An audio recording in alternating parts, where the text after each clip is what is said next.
In the ever-evolving landscape of celebrity life, few stories resonate as deeply as the intricate dance of love, separation, and renewal that defines Kim Kardashian's journey following her high-profile divorce from Kanye West.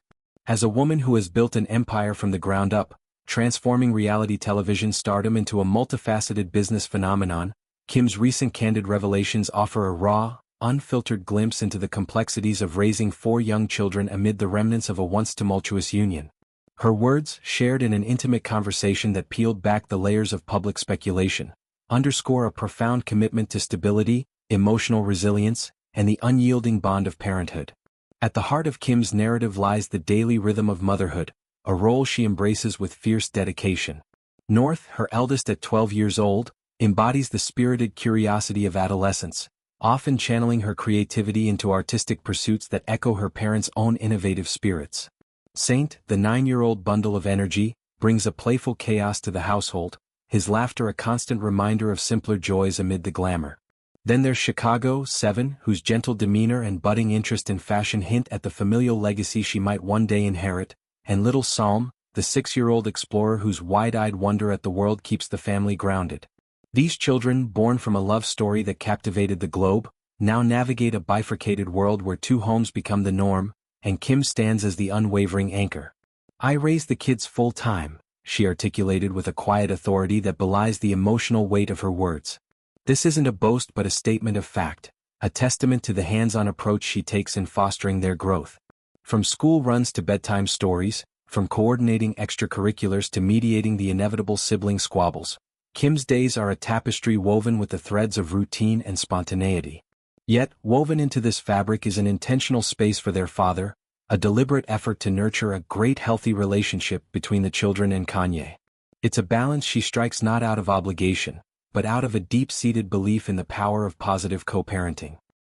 "He knows that," she emphasized, her voice carrying the conviction of someone who has weathered storms.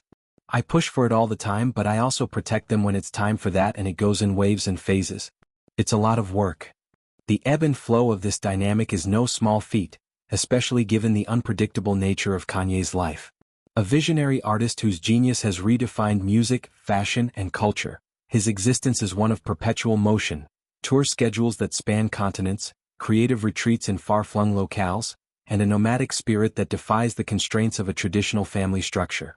The children, remarkably adaptable, have long understood this facet of their father's world. They always knew that he had a big life traveling before and he was on tour and all of that, and that he lives in different countries all the time and loves to live all over the place, Kim explained. From Tokyo to Wyoming, Kanye's adventures have become bedtime tales rather than sources of resentment, allowing the family to manage it really well. It's a perspective that reframes absence not as neglect, but as an extension of his boundless creativity, one that the kids absorb with a maturity beyond their years. Yet, the path hasn't been without its shadows. Kim's candor extends to the painful silences that punctuate their co-parenting rhythm. "It's probably been a couple months since we've heard from him," she admitted, her tone laced with a mix of resignation and resolve. These gaps, though challenging, are met with grace.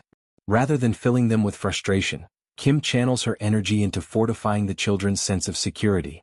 She allows visits whenever he'll call, a policy rooted in flexibility and trust, ensuring that reconnection feels organic rather than enforced. This approach speaks volumes about her evolution, from the early days of their marriage marked by whirlwind romance and shared dreams, to the post-divorce era where boundaries are as crucial as bridges. Public perception, however, often distorts this nuanced reality. Online narratives, fueled by fleeting social media posts and armchair analysis, have painted Kim as a gatekeeper, a figure intent on severing ties. "I think that the one thing that just gets me is there's this narrative that I like to keep the kids away from him," she countered sharply. It's a misconception that stings, born from a misunderstanding of divorce's inherent complexities. "I've never once done that," she insisted, her frustration palpable. "There's been so many times where I'm just like, I want to show all these texts, what are you talking about? I beg them to go hang out or things like that." These moments of advocacy, late-night pleas for quality time, logistical acrobatics to align schedules, reveal a woman fighting not just for her children's happiness, but against a tidal wave of misinformation.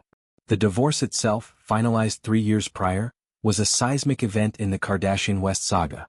What began as a fairy tale union in 2014, complete with a lavish Italian ceremony and vows exchanged under Florence's historic arches, unraveled under the pressures of fame, mental health struggles and irreconcilable visions for the future. Kanye's public unravelings, from erratic Twitter rants to revelations about personal pain, cast long shadows over their family life. Kim, ever the pragmatist, navigated the fallout with a blend of vulnerability and steel, emerging not unbroken but reforged. Today her life is a testament to reinvention. Schemes, her shapewear empire, continues to soar, blending body positivity with entrepreneurial savvy. Beyond business, she's delved into law studies, a pursuit that mirrors her quest for justice in her personal sphere. I think it's all good and we're living our life, and then I wake up and there's all these tweets about how I've kidnapped the kids, and I'm like, it's not a kidnapping. It's divorce, she quipped, her humor a shield against the absurdity. This light-hearted rebuttal belies a deeper truth. Divorce, in the public eye, becomes spectacle, stripped of its human essence. For Kim, it's a legal reality that demands emotional labor, a constant recalibration of expectations. Yet she refuses to let it define her narrative. Instead, she pivots to the joys, the children's love for their lives and their routine and schedule, the milestones that mark their growth. North's first art exhibit, Saints soccer triumphs, Chicago's dance recitals, Psalm's preschool graduations. These are the anchors that keep her steady.